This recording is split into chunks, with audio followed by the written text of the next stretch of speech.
एक महत्त्वाची बातमी, ठाकरे गटाच्या सर्व जिल्हा प्रमुखांची आज बैठक होत आहे।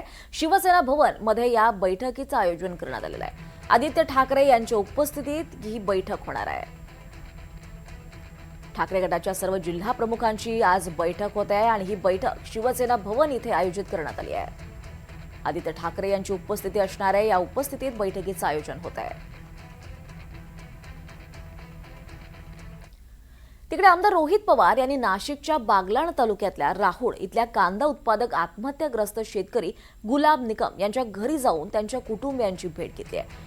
यावेळी कुटुंबांचं सांत्वन त्यांनी केलं आहे। यावेळी रोहित पवारांनी शासकीय अधिकाऱ्यांशी त्याचबरोबर कर्ज घेतलेल्या बँकेच्या अधिकाऱ्यांशी देखील चर्चा केली आहे।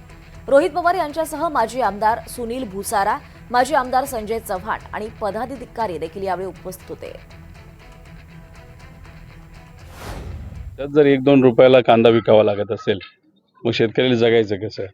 आणि त्या अनुषंगाने बऱ्याच ठिकाणी आत्महत्या करण्याचा प्रयत्न शेतकऱ्याला केला आणि दुर्दैवाने या आपल्या बागलाण तालुक्यामध्ये निकम परिवारातल्या एका शेतकऱ्याने कर्जाला कंटाळून, कांद्याला भाव नाही म्हणून कंटाळून तिथं आत्महत्या करण्याचा निर्णय घेतला। मी परिवाराशी बोललो, भेटलो, बऱ्याच अडचणी आहेत आणि त्यांच्याशी संवाद साधत असताना या गावच्या अनेक लोकांनी कांद्याच्या बाबतीतच इथं प्रश्न मांडले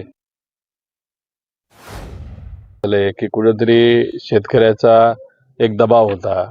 आम्ही आंदोलन केलं, तिकडे बच्चू कडूंनी आंदोलन केलं, बऱ्याच शेतकरी संघटनेने आंदोलन केलं, जोशी साहेबांच्या शेतकरी संघटनेने सुद्धा या भागामध्ये फार ते आक्रमक आहेत, त्यांनी तिथं आंदोलन केलं आणि मग सगळ्यांनी आंदोलन केल्यानंतर मग कुठेतरी सरकारने निर्णय घेतला की आम्ही कर्जमाफी करू।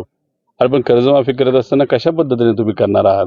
त्यात अटीतटी आहेत का? नाही आहेत। कारण का पूर्वी ज्या कर्जमाफी झाल्या काँग्रेसच्या काळामध्ये, राष्ट्रवादीच्या काळामध्ये, त्याच्यामध्ये अटीतटी नव्हत्या। ज्यांचं कोणाचं त्या ठिकाणी कर्ज थकीत त्यांचं माफ सरसकट त्या ठिकाणी झालं होतं।